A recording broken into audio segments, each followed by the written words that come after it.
Hi friends and subscribers, and welcome to STARRYS Homestead. So Mr. Hilder harvested a beautiful, look at that, a beautiful buck. He's got it on the wood stove right now because he is actually going to do a European mount. So he's got the slow boil going on right now, trying to process it. But hopefully you saw the video where we processed the deer right out into the woods. We deboned it, we butchered it up on the spot, and then we hauled it out with our packs. That was really fun. But if you haven't, make sure you watch that. But now is the part 2 of how to process that meat. And today we are going to do my simple raw pack recipe for canning. I'm going to show you this. We have a beautiful, oh, I love this wood stove. We've got the wood stove going, but I'm not going to. Look at that. That's still from last night. Isn't that lovely? It's warm out today, so I'm not going to fire up the wood stove. Sorry, people, and do my pressure canning on the wood stove. We really need a hot stove for that in a cold day, so not today.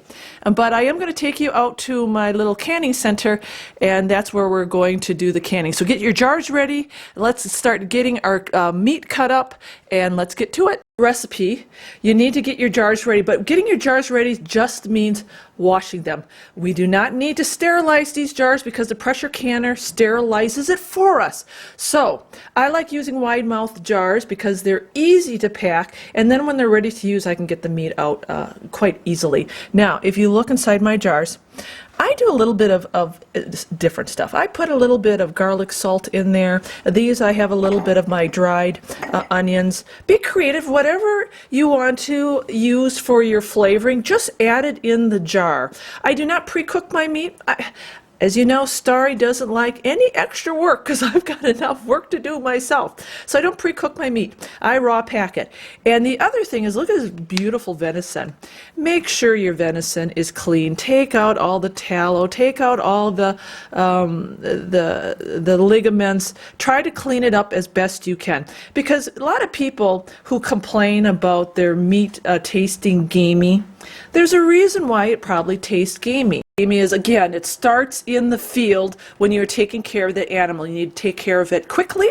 You need to be clean about it. And then when it comes to processing it at the home, the same thing. You really need to be diligent about cutting your meat. Now look at this. Isn't this a beautiful piece of meat? Mr. Hilder cleaned it up. You got to clean up the meat. It should. So when you're packing your jars,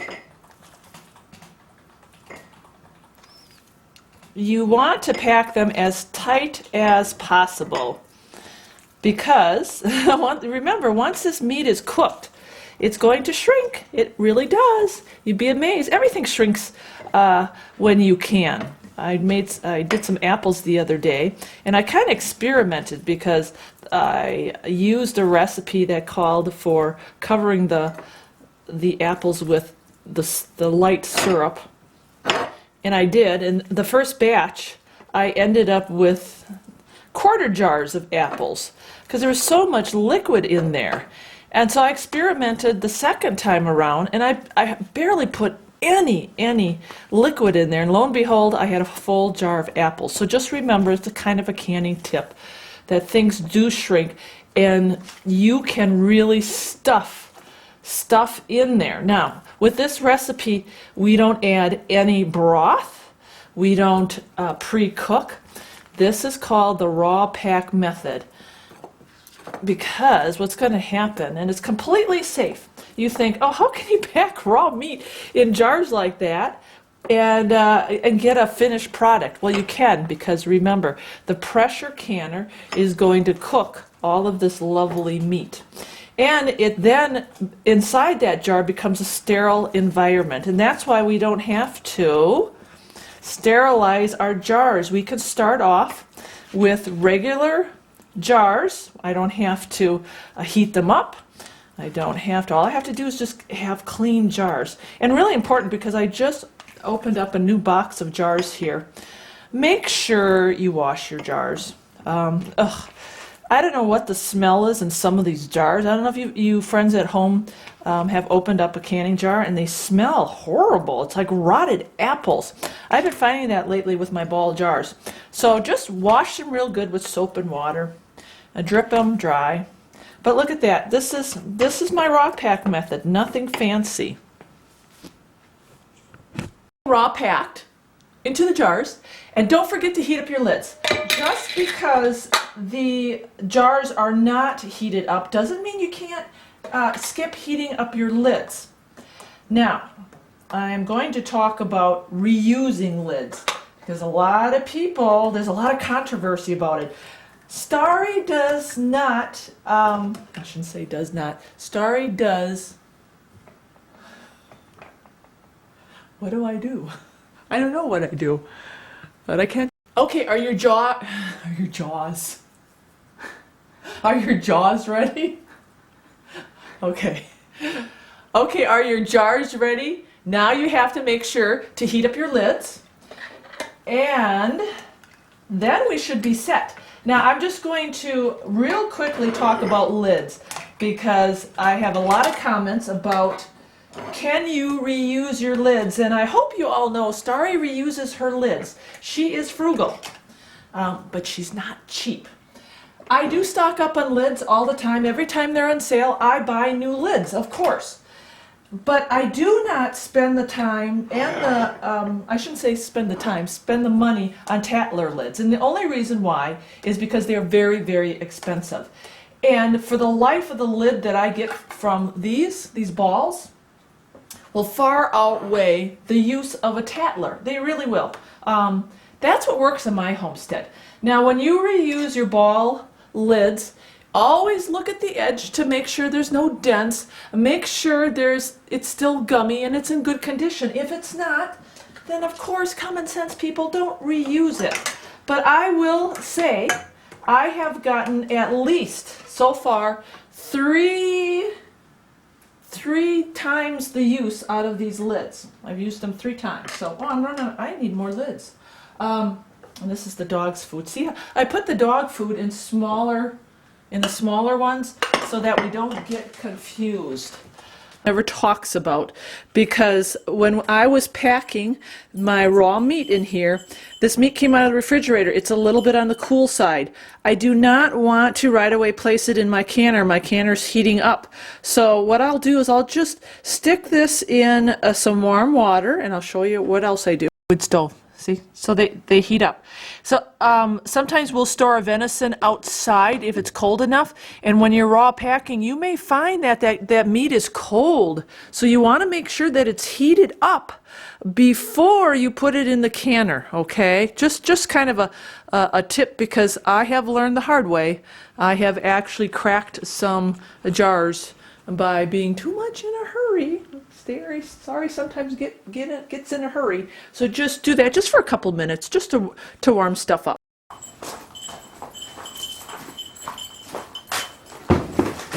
So I'm bringing out my jars out to my lovely state-of-the-art canning center.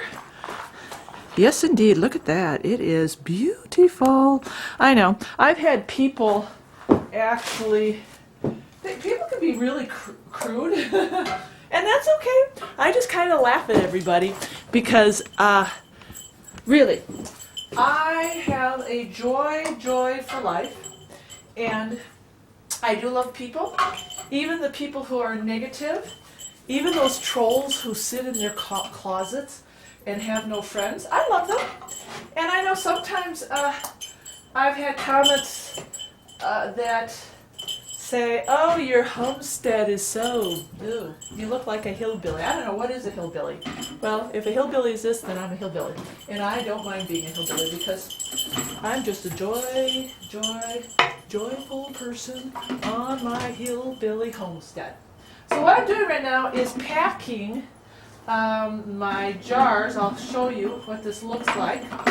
I've got my big old canner, my beautiful All-American canner. I love this for big projects like this. I've got my Presto for my smaller projects, and I've got this one for my bigger projects. So it looks like, let's see if I can, you can pack a lot in here. And I think I'll be safe with just that. And then I'm going to put my second tier on here. So... One more down in there. Oh, I already did. Oh, okay. Yeah. So I'm doing my second tier now. And what do we have on the bottom here? 12? This is litter. How many did we count? This is real live action. How many did we count on the bottom so far?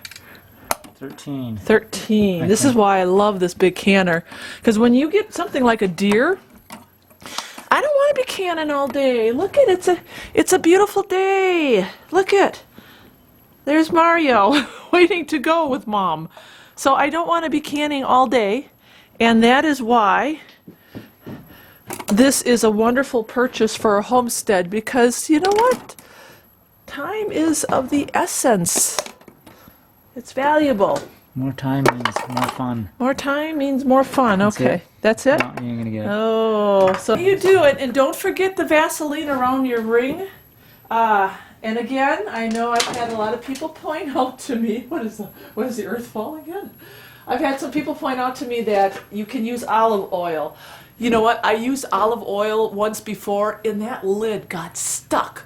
I didn't think olive oil worked really well, so I just like to give practical, hands-on, real-life advice, stuff that really works. This really works for me. So you do the inside of that lid. I've got my fire going here, and now I'm going to put the lid on. And when you put the lid on, remember, make sure you check that vent hole. Make sure you can see through it, and line up. If you've got an American canner, line up. Line it up. I'm going to be way over here. Line up that arrow. There we go. All right. Canning over an open fire. You can. It's a little bit more harder to regulate your pressure canner. But you know what? We're living in modern age. If there's propane available, why not use it? Why would... It's not like we are that frugal where we're not going to buy the propane. The propane is readily available. It's cheap right now, so I'm going to use my propane.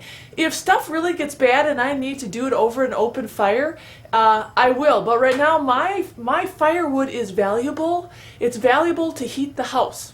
And as long as I've got propane, I'm going to do my canning on the propane stove. And then when we do get the wood stove up and running where it's really like cold out, I will do my canning on the wood stove. But, you know, doing it over an open fire outside, that does all tighten, double check.